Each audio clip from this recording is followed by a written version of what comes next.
यह वीडियो देखकर हर भारतीय का खून खौलना तय है, क्योंकि जो तस्वीर सामने आई है वो किसी बॉर्डर की नहीं है। ये तस्वीर आई है बांग्लादेश की राजधानी ढाका से, और वो भी भारत के दूतावास के ठीक बाहर से। जी हाँ, ढाका में भारत के एम्बेसी के बाहर कट्टरपंथियों की एक उन्मादी भीड़ बैरिकेड्स तोड़ने की कोशिश कर रही थी, सुरक्षा घेरा भेदने की कोशिश कर रही थी, और मकसद एक ही था, भारतीय राजनयिकों, सुरक्षा कर्मियों और कर्मचारियों पर हमला। अगर उस वक्त भारतीय जवान वहां मौजूद ना होते, अगर उनकी बंदूक सामने ना होती, तो आज हम किसी प्रदर्शन की बात नहीं, किसी बड़े नरसंहार की बात कर रहे होते। भीड़ इतनी बड़ी थी और उग्र भी थी कि हालात एक पल में हाथ से बाहर निकल सकते थे। अब सवाल उठता है, ये हमला करवाया किसने? सबसे पहले एक भ्रम तोड़ देते हैं, ये हमला बीएनपी ने नहीं करवाया। वही बीएनपी जो प्रो पाकिस्तानी और एंटी इंडिया माना जाता है। और हैरानी की बात सुनिए, बीएनपी ने इस मार्च से पहले साफ साफ कह दिया था, जो भी भारतीय विरोधी मार्च में शामिल होगा उसे पार्टी से बाहर कर दिया जाएगा।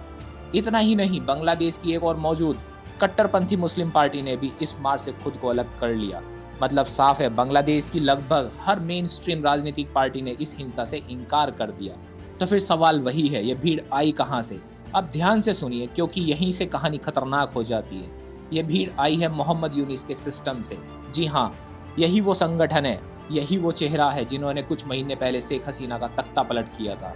और सबूत, जिस आदमी ने इस भारत विरोधी भीड़ को लीड किया, वही आदमी था जिसने स्टूडेंट प्रोटेस्ट को लीड किया था। जब बैरिकेड्स नहीं टूटे, जब भारतीय सुरक्षा घेरा नहीं टूटा, तो उस व्यक्ति ने खुलेआम कहा, इस बार छोड़ रहे हैं, अगर भारत ने हमारी बात नहीं मानी तो अगली बार सीधा दूतावास के अंदर घुसेंगे। ये चेतावनी नहीं थी, ये सीधा धमकी थी।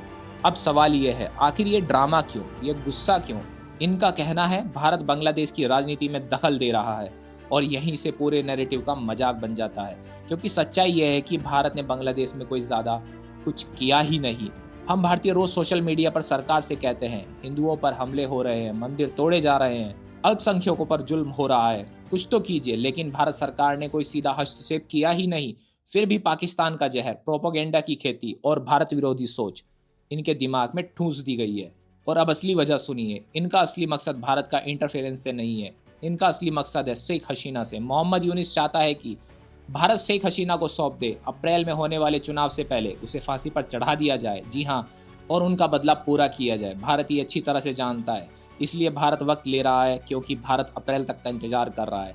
क्योंकि भारत जानता है चुनाव के बाद सत्ता किसके हाथ में होगी, तभी बात की जाएगी। मोहम्मद यूनिस के साथ भारत कोई सीधा सौदा नहीं करेगा, कोई दबाव नहीं मानेगा, और इसी हताशा में ये आदमी ऐसी नीच हरकतों पर उतर आया है। अब सवाल यह है, भारत को क्या करना चाहिए? मेरी राय साफ है, भारत को ढाका में अतिरिक्त सुरक्षा बल भेजना चाहिए। भारतीय दूतावास की पूरी सुरक्षा अपने सीधा नियंत्रण में लेनी चाहिए, और ये साफ संदेश देना चाहिए कि भारत डरने वाला नहीं है। अब आपकी बारी है दोस्तों, क्या भारत को और सख्त कदम उठाने चाहिए? क्या मोहम्मद यूनिस को साफ चेतावनी देनी चाहिए? कमेंट में अपनी राय ज़रूर लिखिए, क्योंकि ये सिर्फ बांग्लादेश की कहानी नहीं है, ये भारत की सुरक्षा और सम्मान का सवाल है। अगर आपको वीडियो पसंद आया हो तो लाइक करना, चैनल को सब्सक्राइब करना मत भूलना। जय हिंद, जय श्री राम।